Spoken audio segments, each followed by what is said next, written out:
Hey everybody, Dr. David Evans here. We're so happy for all of you who watching today. Our brand new hit show back on right now called A Preacher's Life. And we're so happy today to have two of our friends down through the years that will come and bless us today, Bishop and Lady Collins. We've been friends for over 30 years now, and they are on our Preacher's Life television show, along with my wife, Capacity Vet Evans. We've been married going on 34 years. I think they got us a little bit on that. And we want to welcome our audience. Everybody's watching in from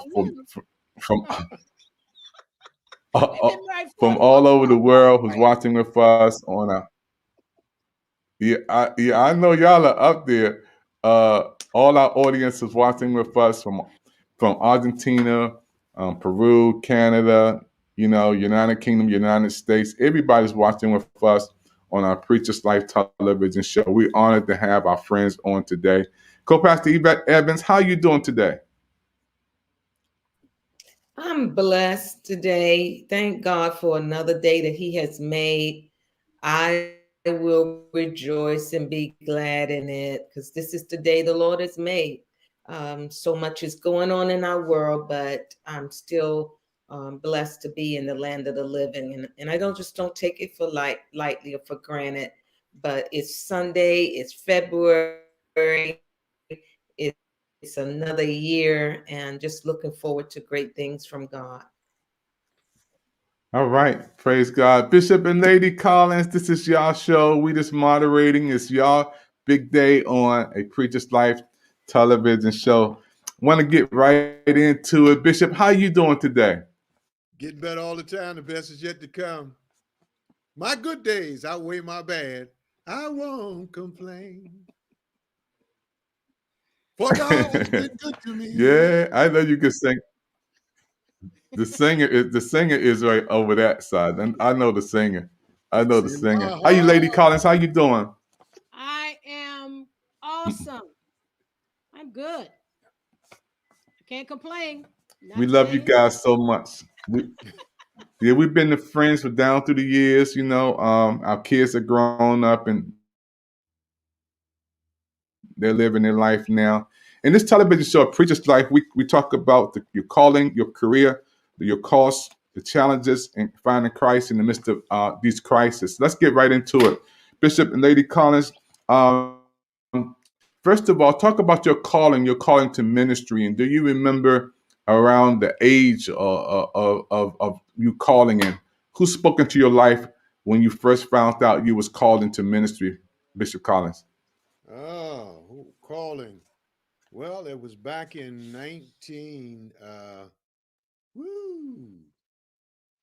I would say 78, 79, somewhere in there. Basically, I came up, I was at under my pastor. Didn't we get married in 78? We did get married in Oh, 78. he So just it was he just it called you. no, it was before then. It was before it was it was it was before then. I know the feeling, baby. So I was called before we got married. So it was before that. So it had to been something like it was 77. Yeah. 76 because I remember Mother Ham Mm-hmm. gave me a plaque Mm-hmm. that had the date of my trial sermon, which was September Wow. 1977. But didn't you get a That's when. Bible at the age of Well, somebody put a that Bible in was your that hand? was that was way back. You was a teenager. That was I was called to teach the Word of God at the age of 12, where my Sunday school teacher in the intermediate class, Doctor Brother Xander Lee, um, his last name will come to me in a minute. Um, Xander Lee, Brother Xander Lee, he basically stuck a Bible in my hand. Mm-hmm. Didn't stuck a Sunday school book. I had my Bible because Mm-hmm. my father gave me the Bible. So he gave me a Sunday school book and told me I was teaching.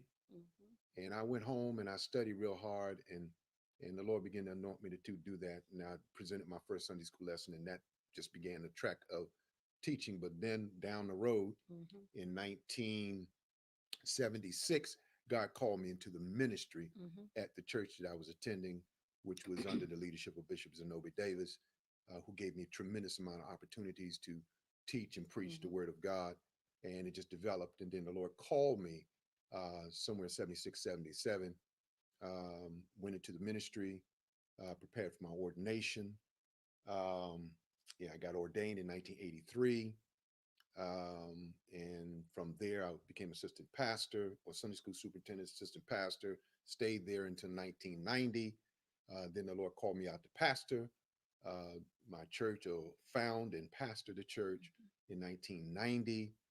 That's a long story. I won't go into that, but the Lord called me there. My wife, of course, we got married in 1978. So there was a 12-year development stage from 1978 to 1990. He was preparing both of us. She laughs. She laughs. So, because she said I was called, she wasn't. She just went. I just had to go. She just had to go with me. Obedience is better than sacrifice. So basically, we went out, and it was rough those first years, and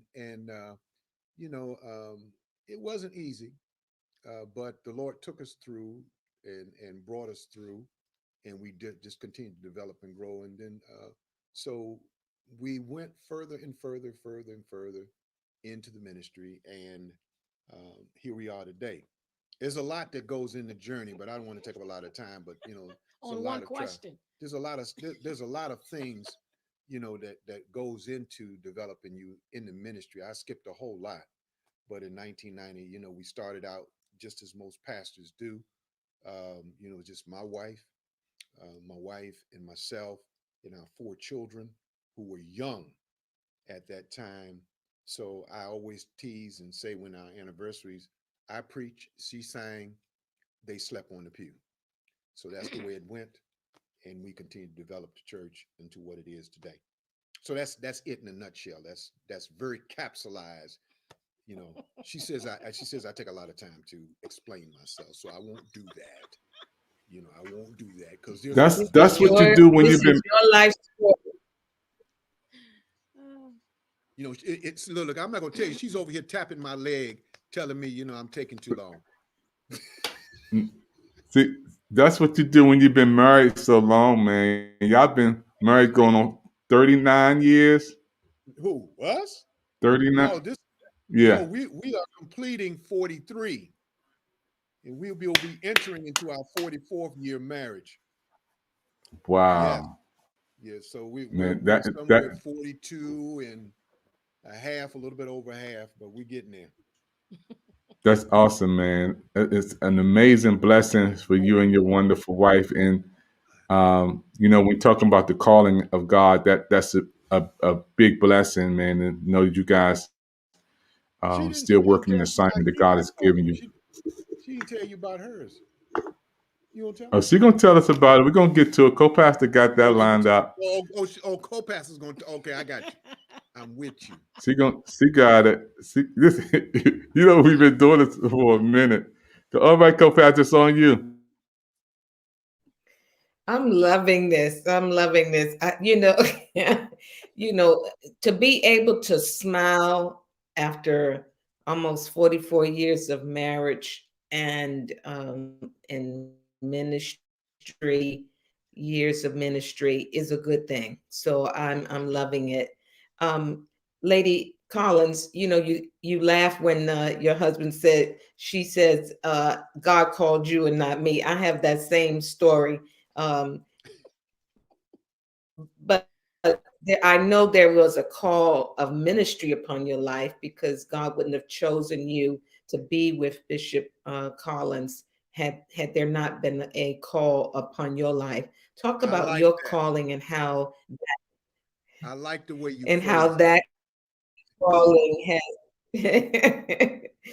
and how that calling has allowed you to partner with your husband in ministry.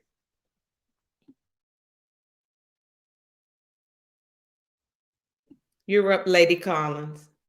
Oh, I didn't hear what you said. What did you say? You got cut off. She said, you're frozen. How does that calling affect your life? Yeah. We can hear you, Lady Collins. Talk about your calling and how you've partnered with your husband. Oh, so how do I partner with my husband? Is that what you're asking? I'm asking you, talk about the calling of God on your life, what ministry He's called you to, how that calling developed, and how you use it to partner with your husband in ministry. Oh, okay. I do apologize because you got cut off with the first time you asked me. Um, I don't. I'm. It's That's a hard question because when he said that he was going to go out, God called him to pastor. I was somewhat in la la land because I think my husband is one of the greatest teachers that have ever lived on this side of earth. I Mm. really believe that. And I know that he was a man that walked upright before the Lord. But I knew that I was just a little crazy. I was just a little wild. I was, a little free, from most others, because I was raised in an apostolic Pentecostal church. So, but I had different views. But when he said that he was going to get, when he God called him, my thing was I was kind of excited because I'm thinking, hey, the church is going to grow, everything is going to be nice because he's going to teach and people are looking and hungry for the word of God. But what I found out is that I wasn't ready for the ministry.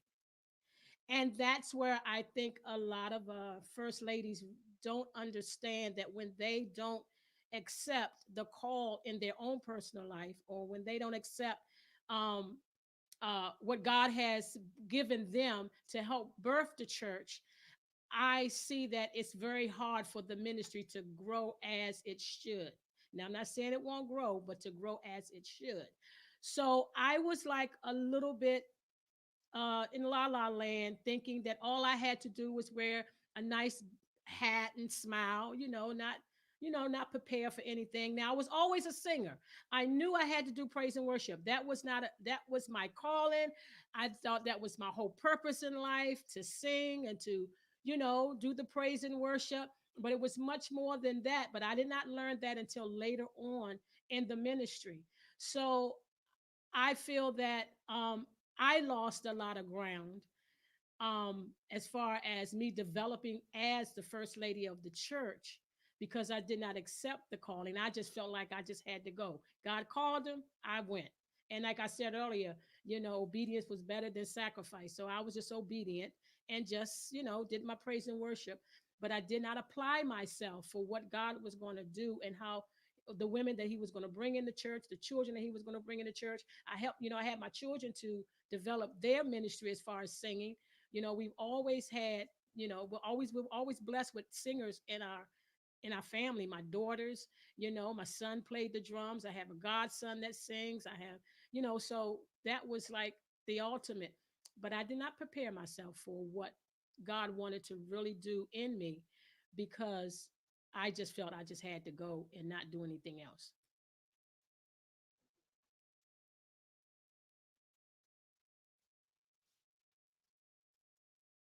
Being so transparent, because that's going to bless somebody who's going to watch this. There are people who are aspiring to be pastors' wives, and there's pastors' wives who are out there struggling with that same issue. So I appreciate your transparency in that moment.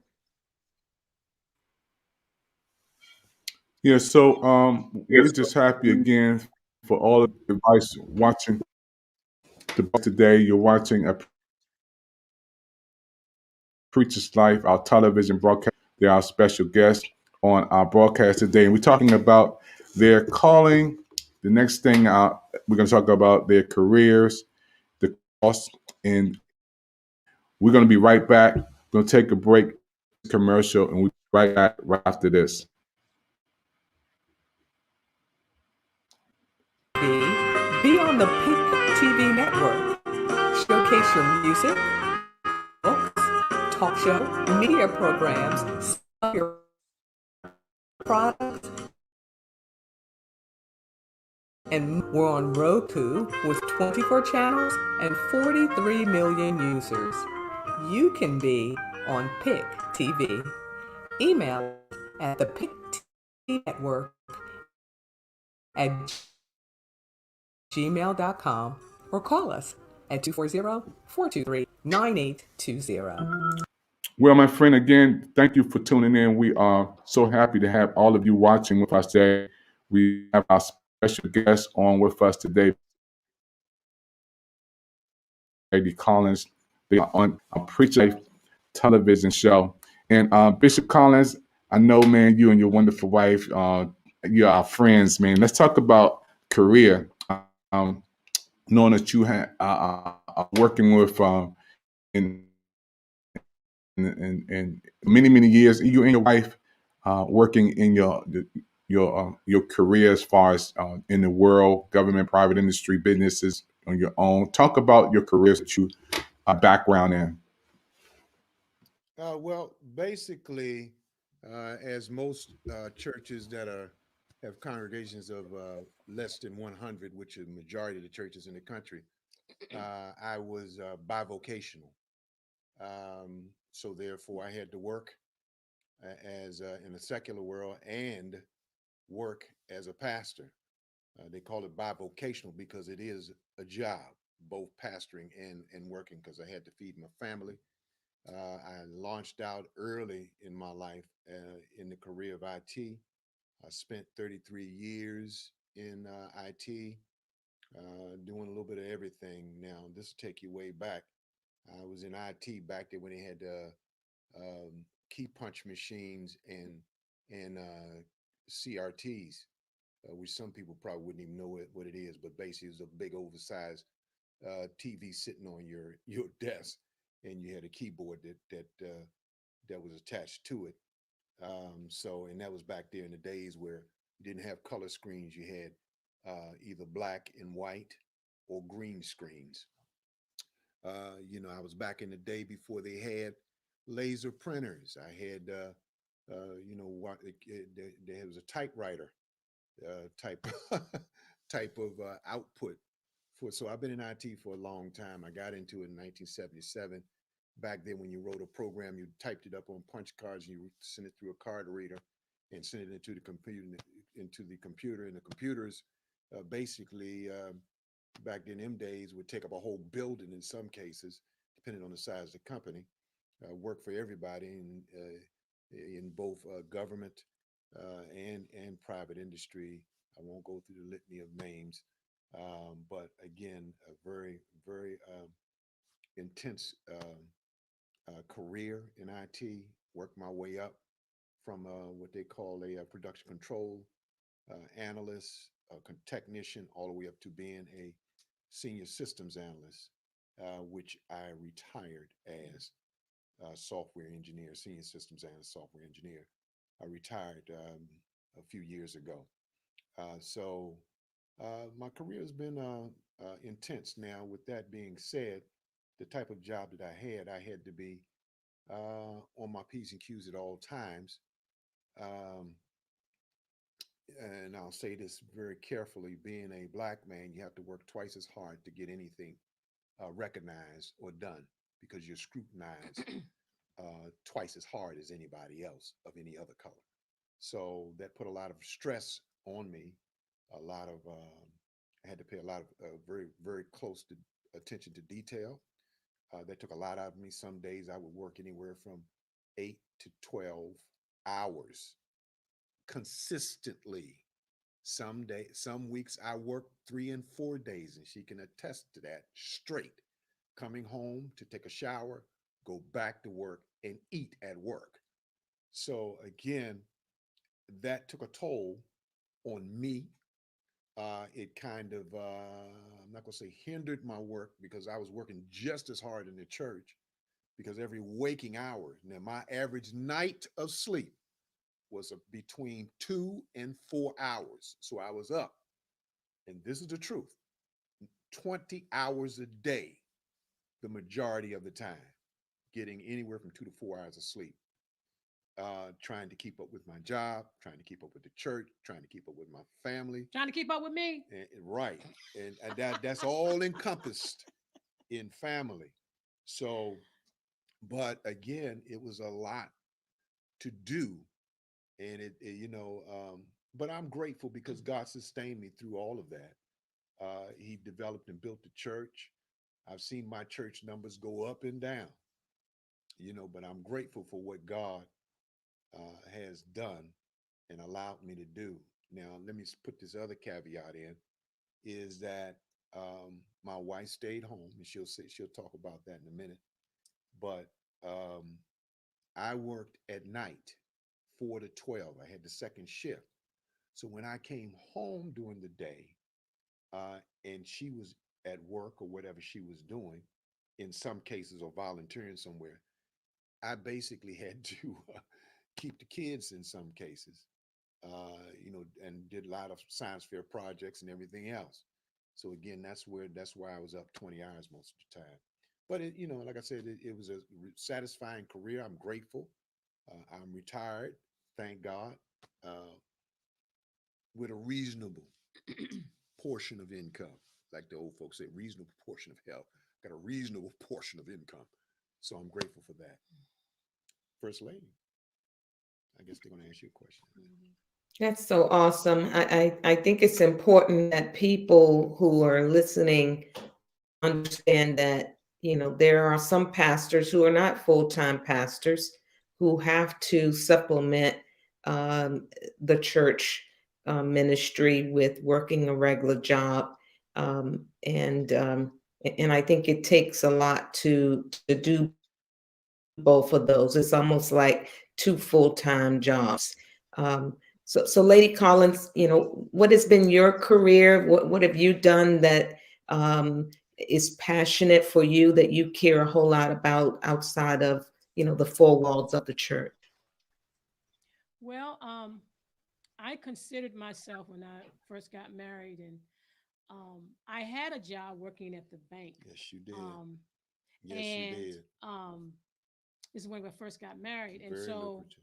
when I became pregnant with, I guess now you got to say when we became pregnant, that I decided to not work anymore. I was going to be a household technician. Wait a But minute, I'm she explaining skipped that. something. I'm going to explain that. She skipped something. Okay, he wants me to say this. So Yeah, I was a bank teller. right. And so this man would always come to my Head window. teller. I was just, I don't think I was You was- internet was the head Oh, teller. that's I'm right. sorry. She was right. So I was just a teller, but we did have a head teller, one of my good friends. But he would always come to my window, and he would talk small talk and everything. So one day he came to my window, and he asked me if I was interested in another type of job. And so I was like, "So what type of job is it?" The Marriott downtown, the very first Marriott, JW. JW Marriott hotel, that was one of the first ones that was built back then. They was building it, and he asked me if I would be the vault manager, and he said it came with good money and everything. So that was a career. But I decided I was going to stay home with my children. I was going to be the household technician. What I'm saying about that is that everything I did was for the betterment of my family. I became a nail technician. I became a masseuse. I did a whole but I have license for a whole gambit of things so that my family could be taken care of. And so after my daughters, though the first two, Angelina and Jael, became older, I decided I was going to become a substitute teacher for the PG County Public Schools. So from to this day, I do have a career with the PG County Public Schools. But in between all of that, I always had a passion for young people. So I started working with. How long you been with PG? I've been with Prince George's County Schools now maybe 20 something years, about 20 something years. But I went back to school, got my psychology degree. I worked in the inner city, Lincoln Heights, and what you call Simple City. They say one way in and one way out. But the Lord has blessed me, so I always had a passion for young people. Always had a passion for music, so I was able to turn that music passion to go into Lincoln Heights Ministry. and start a choir. And I worked with the Children's Trust Initiative. Right. back then. But I've really never had a career. So my career has always been my family. And so now that I am in the PG County Public Schools, I work with behavior students.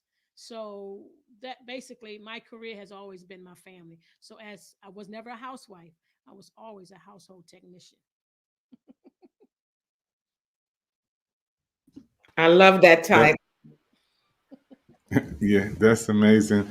I wanted to thank everybody again for tuning in with us today on our broadcast. You're watching a Preacher's Life television show. We are honoring today our special guest, our VIP guest, Bishop and Lady Collins. And they are just jewels in the body of Christ and in ministry. And we're going to be right back. Don't just watch TV, be on the Pick TV network. Showcase your music, books, talk show, media programs, sell your products, and much more. All on the new Pick TV network. We're on Roku with 24 channels and 43 million users. You can be on Pick TV. Email us at the Pick TV network at gmail.com or call us at 240-423-9820. Again, we thank you for tuning in, everybody, to be with us on our broadcast. We're so happy again to have our special guest with us today, Bishop and Lady Collins. We're going to talk about now the cost. There's a lot of people don't understand that when you're in ministry, it costs you your time, and how you manage your time is very important because we've been friends with you down through the years, and we remember coming to you guys in DC. I think it's 12th Street, and the kids were there. We've seen them, in services with you guys, and ministering with you guys, and still balanced to have a wonderful balanced ministry with the kids. You could talk a little about that, and also give a shout out to the kids too, because I know just like our kids, your kids are growing and doing great things. Come on, Bishop Collins. The cost, time, energy, resources. Time, energy, resources.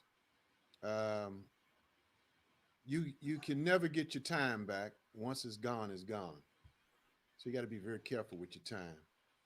But it does take a lot of time, planning time, um, execution, um, meetings.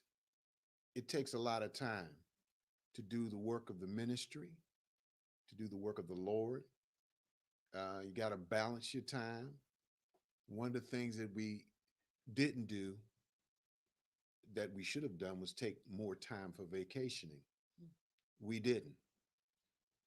So that can take a toll on you physically. You need to vacate away from ministry to recover. Um, Energy.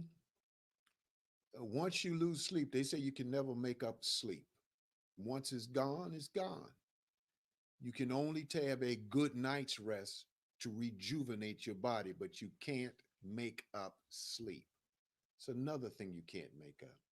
So I would say, in my wise wisdom, after being here for almost 64 years, get your rest. Get your rest, because it's going to cost you your health if you don't rest and vacation. Resources, my God. The early years, my job was the resource for the church. I had to pay the rent. I had to, when offerings were given at churches we visited to support them and help them, that came out of my pocket. I remember my first offering. I think it was $18. I still have the envelope. So I think it was $18, and with just my wife, myself, and my 4 kids. I think my mother-in-law was there, and maybe Annie, her sister. Um, Elder Fred. no, he didn't come until till Otis. Oh, okay. Actually started out at 18th and Monroe. I Oh, won't yeah. go into that story, but 18th and Monroe, that's where we started. Then we moved to 18th and Otis, and then we moved to where we was at for almost 20 years, and that's Shady Side. 2319 Shady Side Avenue in Suitland, Maryland. Oh, Um, geez. but it cost a lot. It costs, and it's you really have to count, like the Bible say, count up the cost. Mhm. You got going into ministry is not something, like I always tease because I do catechize elders and prepare them for ordination, and catechize them so they can take the test to be ordained. And I said, look, if you haven't been called and you're doing this, you're crazy. You're either called or crazy, because this is nothing to play with. And I would admonish anybody to really, really, like Jesus say, count up the cost, because it's going to cost you something: time, energy, resources.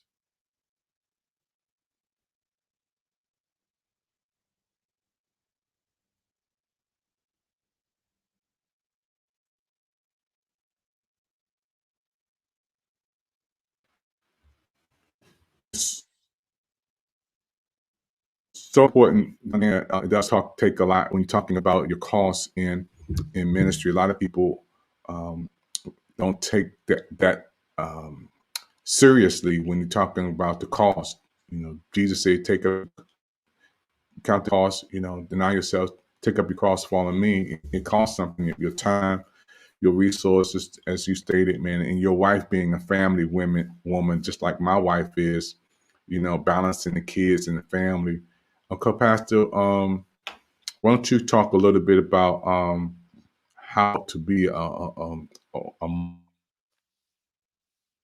mother, not just a wife, but a mother in ministry, and what does it cost you to keep your kids in place and to make sure that they don't hate church growing up, but still have a balance with your kids. You can give a shout out to them too. You can give a shout out to their names. Go ahead, co-pastor.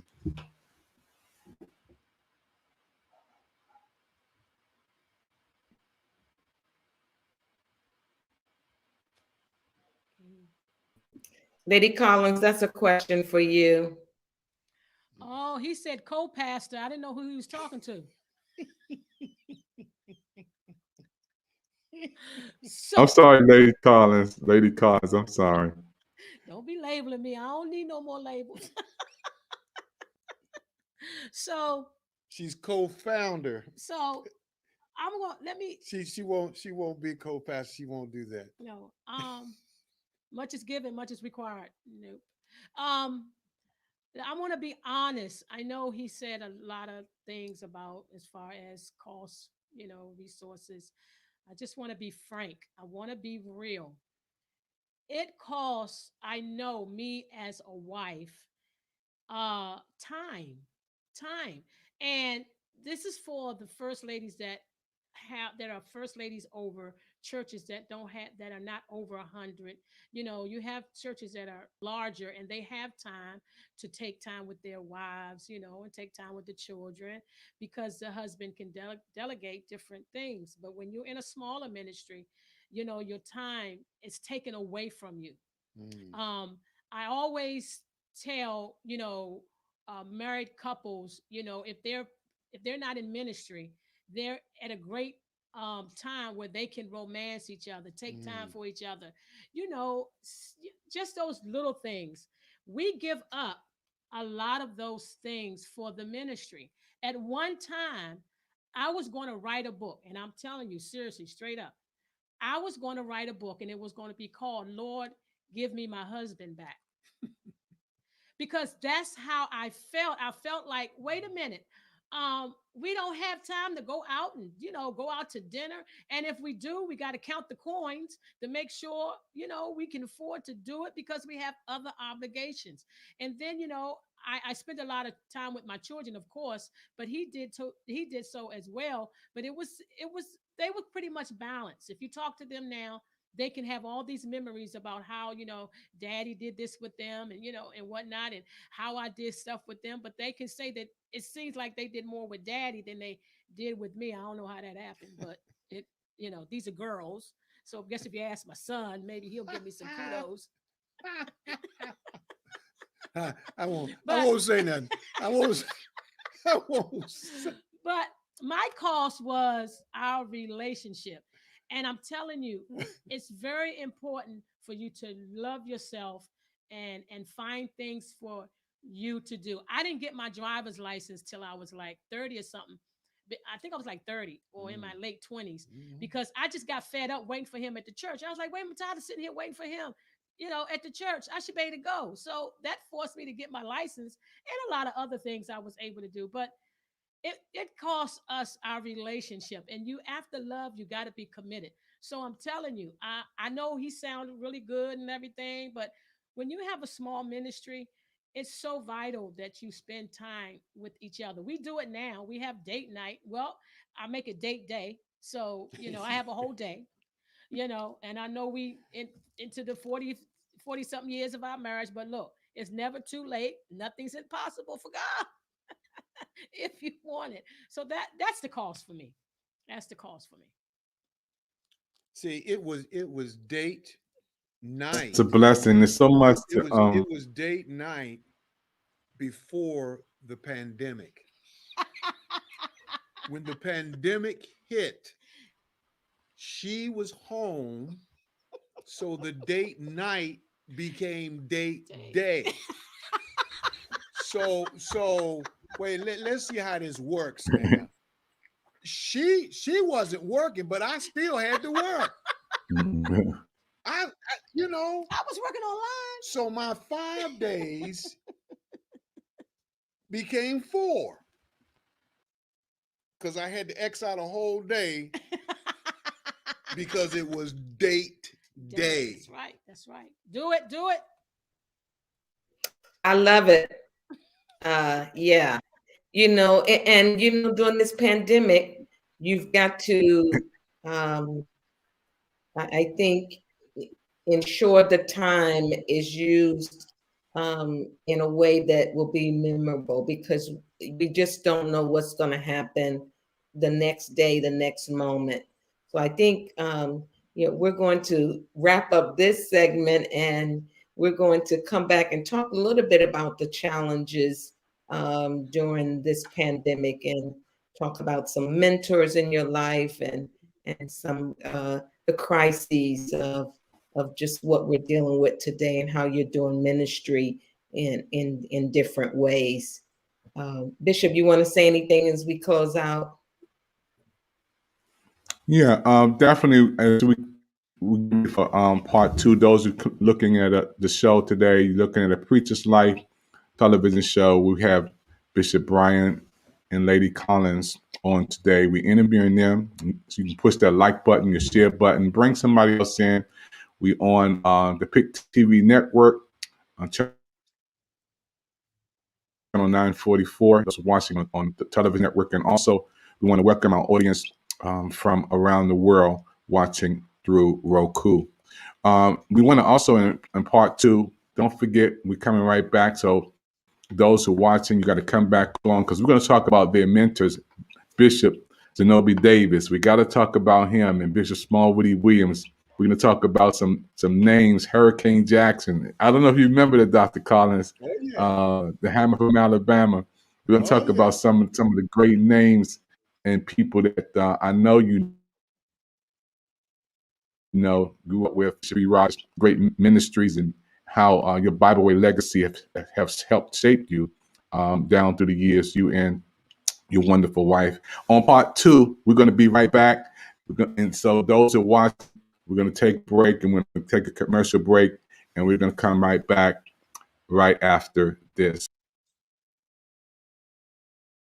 Don't just watch TV. Be on the PIC TV network. Showcase your music, books, talk show, media programs, sell your products, and much more. All on the new PIC TV network. We're on Roku with 24 channels and 43 million users. You can be on PIC TV. Email us at thepictvnetwork@gmail.com or call us at 240-423-9820.